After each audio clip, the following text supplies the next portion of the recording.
علی صاحب امر الہی ہے.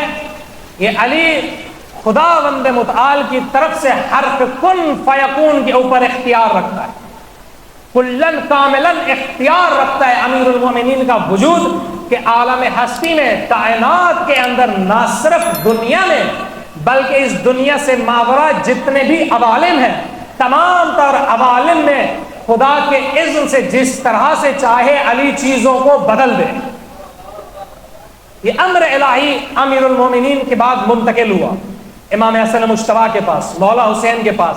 یہ امر الہی منتقل ہوتا ہوا آج اگر کسی ہستی کے پاس موجود ہے، اس ہستی کا نام ہے صاحب الزمان. ابھی امر الہی دیکھیے موجود تھا رسول اللہ سے پہلے گزشتہ انبیاء میں. اس کا نتیجہ کیا ہوا، اس کا اثر کیا ظاہر ہوا؟ دیکھیں یہ امر الہی نوح علیہ السلام کے پاس تھا، تو اس امر کی وجہ سے نوح کی کشتی ان موجوں کے اوپر تیرتی رہی جو پہاڑوں سے بھی بلند تھی. پھر حضرت نوح کے بعد یہ امر الہی مثلا ابراہیم کے پاس آیا. اس امر الہی کی برکت تھی کہ ابراہیم صلی اللہ علیہ وسلم کے لیے نار آتش نمرود بھی گلزار بن گئی. یہ امر الہی جب موسیٰ صلی اللہ علیہ وسلم کے پاس آیا تو ان کا عصا اژدہا بن گیا اور ان کا ہاتھ ید بیضا چمکتا ہوا ہاتھ بن گیا. اس عصا کے کمال سے نیل دو ٹکڑوں میں تبدیل ہو گیا. اس عصا کے کمال سے ایک پتھر سے موسیٰ نے 12 چشمے جاری کر دیے. یہ امر الہی جب سلیمان نبی کے پاس تھا تو سلیمان کے تحت اختیار، ان کے حکومت کے نیچے، ان کے ہاتھ کے نیچے جن بھی تھے، ملک بھی تھے، چرند بھی تھے، پرند بھی تھے، ہوا بھی تھی، فضا بھی تھی، کل کائنات سلیمان کے تابع و فرمان تھی. یہ امر الہی جب داؤد کے پاس آیا تو داؤد علیہ السلام کے لیے لوہے کو نرم کر دیا گیا. داؤد لوہے کو ہاتھوں سے ایسے موڑتے تھے جیسے اوزاروں سے آج لوگ موڑتے ہیں. داؤد کے پاس یہ امر الہی تھا. اس کا نتیجہ یہ نکلا کہ داؤد جب زبور کی تلاوت کرتے تو داؤد کے ساتھ چرند پرند تو دور پہاڑ بھی تلاوت کرتے. یہ امر الہی جب عیسیٰ صلی اللہ علیہ وسلم کے پاس آیا تو مردوں کو زندہ کیا، دم مسیحا آ گیا. یہ امر الہی جب عیسیٰ صلی اللہ علیہ وسلم کے پاس آیا تو مادرزاد اندھے شفا پانے لگ گئے.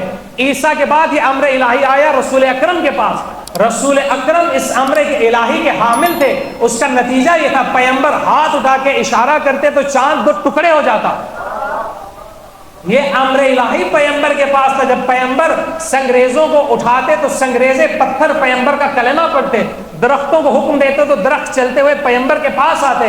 جب یہ امر الہی علی ابن ابی طالب کے پاس پہنچا تو علی ابن ابی طالب منبر سلونی پہ بیٹھ کے کہتے تھے سلونی سلونی قبل ان تفتدونی، آؤ علی سے پوچھو، علی امر الہی کا حامل ہے. کوئی شخص زمین کے رستے اتنا نہیں جانتا جتنا علی آسمان کے رستے جانتا ہے.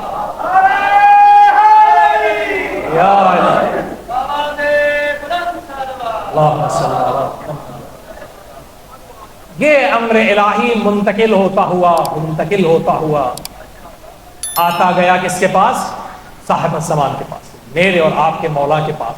اس لیے میرے اور آپ کے امام کو، 12ویں امام کو، تمام انبیاء اور تمام تر ائمہ کا وارث کہا جاتا ہے. وارث کہا جاتا ہے. دیکھیے زیارت وارثہ سید الشہداء کی ہمارے سامنے موجود ہے. جب ہم زیارت وارثہ میں امام حسین کو سلام کرتے ہیں تو کیا کہتے ہیں؟ السلام علیکم وارث آدم صفوۃ اللہ، السلام علیکم وارث نوح نبی اللہ، السلام علیکم وارث ابراہیم خلیل اللہ، اسماعیل ذبیح اللہ، موسیٰ کلیم اللہ، عیسیٰ روح اللہ، محمد رسول اللہ، علی ولی اللہ. بات یہ ہے سید الشہداء وارث ہے آدم سے لے کے رسول خاتم تک. رسول خاتم کے بعد امیر المومنین کے بعد امام حسن مجتبیٰ کے. بس مولا حسین کے بعد جتنے ائمہ آئے امام حسین ان کے وارث نہیں ہیں، بلکہ بعد میں آنے والے پہلے آنے والے کے وارث ہوتے ہیں. اگر کوئی شخص گزر جائے تو اس کے بعد جو اولاد رہ جاتی ہے وہ اس کی وارث ہوتی ہے، جو گزر جاتا ہے وہ وارث نہیں ہوتا. امام حسین صلی اللہ علیہ وسلم وارث ہے کہاں تک؟ انبیاء کلن اور ائمہ میں امیر المومنین امام حسن مجتبیٰ اور خود صدیقہ طاہرہ فاطمہ الزہرا سلام اللہ علیہا. لیکن یہ صرف اور صرف اے محترم صاحب مولا امام الزمان کا وجود ہے. کہ جو نہ صرف تمام انبیاء کا وارث ہے، علی کا وارث ہے، حسن کا وارث ہے، حسین کا وارث ہے، زین العابدین محمد باقر جعفر صادق کا وارث ہے، جعفر صادق کے بعد موسیٰ کاظم علی ابن موسیٰ رضا کا وارث ہے، علی ابن موسیٰ رضا کے بعد محمد تقی علی النقی کا وارث ہے، علی النقی کے بعد حسن عسکری کا وارث ہے۔ یعنی کیا؟ یعنی کہ عالم ہستی کے اندر ازل سے لے کے ابد تک کوئی ایسی ہستی جو کہ تمام انبیاء کی، تمام ائمہ کی، اللہ کی تمام حجتوں کی وارث ہے۔ وارث ہونے سے مراد یہ ہے کہ ان کے تمام تر کمالات کی حامل ہے، ان کے علم کی، ان کے حلم کی، ان کے تقویٰ کی، ان کے شجاعت کی، ان کے زہد کی، ان کے کمال کی، ان کے جمال کی، ان کی عزت کی، عظمت کی، شرافت کی، طہارت کی، نجابت کی، ان کی کرامت کی، ان کے معجزات کی، ان کے ولایت کی۔ اگر کوئی ہستی کل کمال میں وارث ہے تو وہ میرا اور آپ کا 12واں امام ہے۔